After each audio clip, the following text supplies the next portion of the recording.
What's going on, guys? Himpty here, or Caesar, and today is the story of buying my second car, because the story of buying my first car can be summed up in this. I went somewhere, I saw a black fast sports car, and I amateurishly or ridiculously just bought it, like without checking much at all. And then it turned out to be really bad, and then that was my fault. Anyways, second car story. Yeah, you're getting two for one in this video. Buying my second car was one of the most frustrating things I think I've ever done, because going to dealerships and talking to dealerships when you have no credit and a cosigner kind of sucks. It really does suck. Like, just having a cosigner, it's helpful, but it's not as helpful as you'd want it to be. And then having like about 3,000 as a down payment is okay, but it's not like the best, you know?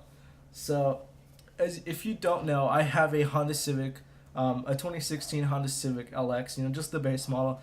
I love that thing. I really do. That's my second car. That's like, I probably love it. Out of all the cars I've ever driven, I probably love that one the most. But buying the car was one of the worst experiences ever, because I went through like, I want to say like 5 or 6 dealerships, not looking at that car specifically, but at cars in general that were in my price range before I finally bucked up and got that car, you know? I went to, I don't want to name them off, but I went to like 2 or 3 here that were local by myself, and they were cool, but then, you know, I didn't really like the cars that they showed me. I didn't like the cars themselves. I didn't like the prices. And originally, I was looking at a car that would cost around like $15,000 to $10,000. I was thinking about buying the Nissan Versa, believe it or not. I was thinking of buying the Nissan Versa Note for a long time, but then I ended up, you know, wanting a bigger car because I saw how small it was on the inside. They said it was super spacious, but in reality, it was super small because it is spacious for what it is, but it's super tiny. Like, I needed a bigger car. What can I say? I just didn't want a small car. So eventually, I got to a. I'm not gonna say their name, but they're kind of like a. They're kind of known as like a stuck-up kind of snobby dealership. But they had a car I wanted. It was like a Hyundai Sonata.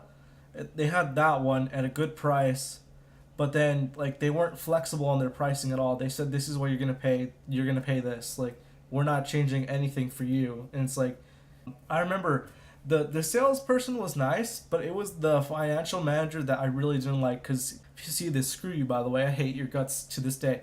He told me, he's like, for what you have, what credit you have, and the cosigner that you have, you are never going to buy a car at this price. And that car was cheaper than the one I have right now, right? He told me that. He's like, you're never gonna get that. It's impossible. You're not gonna get that. And it's just no, no, no, and no. And to this day, I'm still kind of shocked, because like I feel like I kind of went red in the face, like not red with blushing, but just like anger. I guess I might have gotten pale then, because I get pale when I get mad. But anyways, my sister told me that I told him, you know, the most important words I feel that I think I've ever said in my entire life. I looked at him in the eyes and I told him, "Watch me." And so that was that, and I was like, "All right, I'm leaving." So he's like, "Dude, no, no, wait." And you know what the best part was? After we left, like for about 3 weeks, they kept calling me for the car. And I told them every time, I was like, you know what? If you drop the price, if you can do all this for me, then I'll go buy the car in a heartbeat right now. Every time they told me no, but they kept calling me back. Like they called me back at least 3 times. I went to, I think it was Easter. I'm not sure. It was a holiday weekend. It was like a Sunday. I was with my sister, and we went to a Honda dealership over there in Riverside. I think it's like Riverside Honda or whatever. We went there, and at first I went to the Nissan dealership to check out the Sentras, because I hadn't driven one of those. I test drove one of those. My whole general consensus on the Nissan Sentra is it's a great economy car for families, but it wasn't the car for me. I did like was that the financial manager came up to me and he told me, he's like, hey, you know, if you want this Sentra, even if you don't have credit, even if you have a cosigner and you have this much down, I can get you this price. You know, it was super low. Like the price that I wanted, he told me, he's like, I can get you this car almost guaranteed for $150 a month. And for a brand new car, $150 a month, It was a 2016. I was super tempted to just buy that car right away. But he told me, he's like, is there any other cars you're interested in? And I told him, well, I'm kind of interested in the Honda Civic, but I haven't driven it yet. But I'm kind of tempted by the price point that you guys have right now. And to this day, I'm thankful to that manager because the little complex that he's in is all owned by the same guy. So he's like, you know what? Even if you don't buy from us, if you buy from another of our co-dealers right here, you're still buying from us technically. So it's cool with me. He's like, I can get you this price, but I want you to go drive the other car first and then think about it, you know? And so basically, I ended up going to the other dealership. He told me a guy to talk to. Unfortunately, that guy wasn't there, but there was another salesperson on the floor, and he's like, "I'll help you out. I'll get you this." He's like, "We can test drive the car." I test drove the car, and he's like, "Any specific color?" And I told him red. I want the rally red. Just I really wanted that color because I know a lot of people, they're like, "Oh, it's so bright and obnoxious." That's kind of how I am, bright and obnoxious. But I test drove that car and I fell in love. I really did. Like, it was gonna be hard to go back to the Sentra or hell even the Versa or hell even any other car. The four-cylinder engine and with the CVT, I know a lot of people hate on that. It was so good. It felt really good because I had been coming from a Nissan 300ZX. That was the previous car I had, and like to step at first I felt like I was kind of stepping down from a luxury sports car, whatever you want to call it. I know some people are like, that's not a sports car, whatever. To step kind of down, I felt at first was hard, but I knew it would be easier with the Honda Civic because I really enjoyed how it drove. I enjoyed how it looked. I enjoyed everything about that car. And then it was hard. It was I had been tired, from going to dealership. And keep in mind, I still had that one dude who had told me you're never gonna get what you want in the back of my head.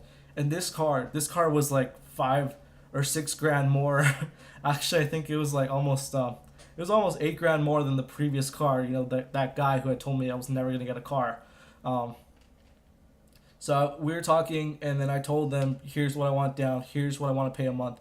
Here's how long I want the lease, because I wanted to lease the car.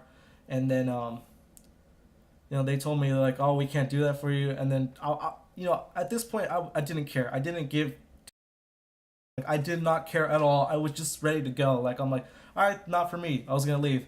I was like, all right, cool. I'm gonna go then. They're like, no, wait. Like, we can try to see something. And I was like, all right, cool.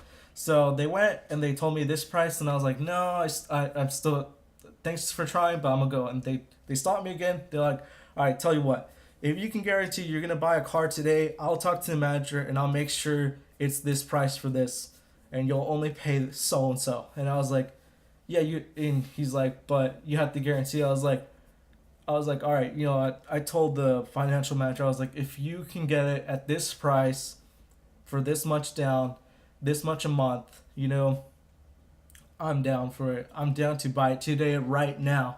So he talked to his boss, and the boss said, do it.